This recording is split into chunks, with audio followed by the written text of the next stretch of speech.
देख रहे हैं डीसीपी न्यूज। खबरों की दुनिया में आपका स्वागत है। मैं हूं फैज़ अहमद और आप देख रहे हैं डीसीपी न्यूज़। आइए शुरुआत करते हैं उत्तर प्रदेश से दिन भर की कुछ खास खबरें कृपा शंकर साहू के साथ। पहली खबर जनपद लखनऊ से, जहां मुख्यमंत्री योगी आदित्यनाथ जी 5 अक्टूबर 2024 को अपने सरकारी आवास 5 कालिदास मार्ग लखनऊ पर इंटरनेशनल फाइनेंस कॉरपोरेशन के global MD Shri Makhtar Diop ji से शिष्टाचार भेंट किया और उनके साथ अपने निजी आवास पर विचार विमर्श भी किया।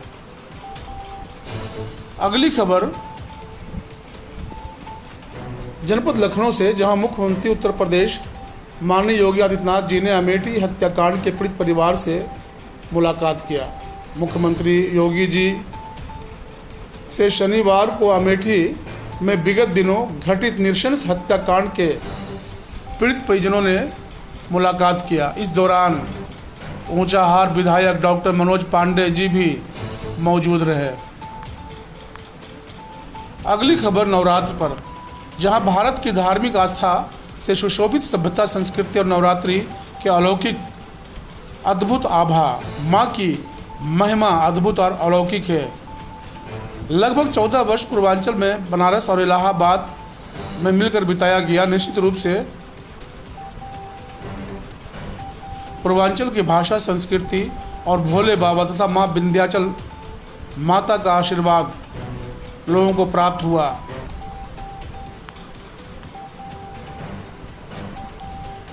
उनके अनुसार गजब की चुंबकीय शक्ति है माता के स्वरूप में। देखो तो तन ही नहीं भरेगा, देखो तो मन ही नहीं भरेगा, क्या मांगने गए थे याद ही नहीं रहता है।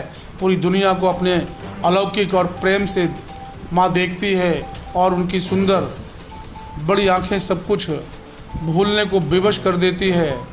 विंध्य पर्वत की विशाल श्रृंखला को विंध्याचल में पावन माँ गंगा स्पर्श करती है। इसी स्थान पर आदि शक्ति माता विंध्यवासिनी अपने पूरे शरीर के साथ विराजमान है।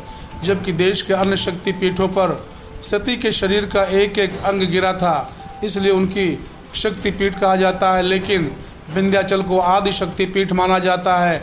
यहाँ माता अपने तीनों रूप महालक्ष्मी, महाकाली और महासरस्वती के रूप में 3 कोण पर विराजमान होकर भक्तों को दर्शन देती है। विंध्याचल पर्वत श्रेणी में स्थित शक्ति त्रिकोण अधम से अधम भक्तों को उनके पापों को खत्म करने के लिए कलयुग में अपने चमत्कारिक प्रभाव के साथ उपस्थित है। त्रिकोण की पहली देवी माँ विंध्यवासिनी पृथ्वी में स्वयं प्रकट हो भक्तों के कल्याण हेतु जागृता अवस्था में रहने वाली आदिशक्ति माता विंध्यवासिनी माँ का मार्कंडेय पुराण में बखान करते हुए कहा गया है कि यम यम चिंत्यते कामम तन तन प्राप्नोति सर्वदा। भक्त जैसे जैसे माता की आराधना करता है वैसे वैसे उनकी मनोकामना भी सिद्ध होने लगती है।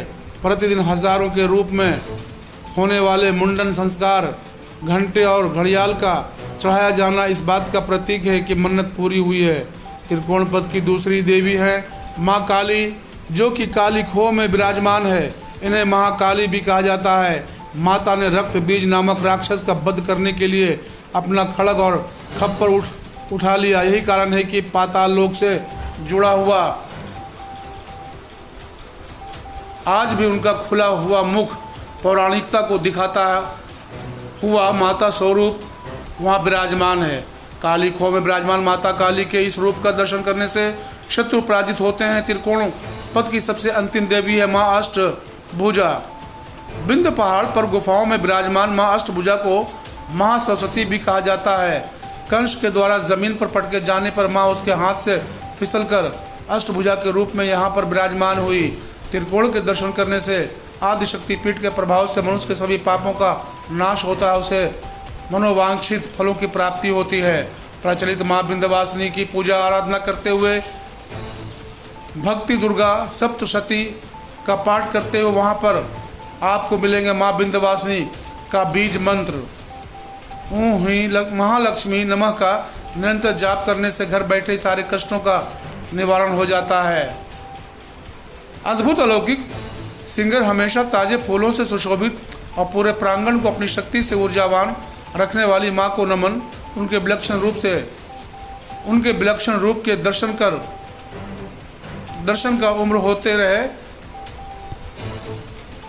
यही लोगों की आकांक्षा है। कृपा शंकर साहू की विशेष कवरेज DCP न्यूज़ लखनऊ।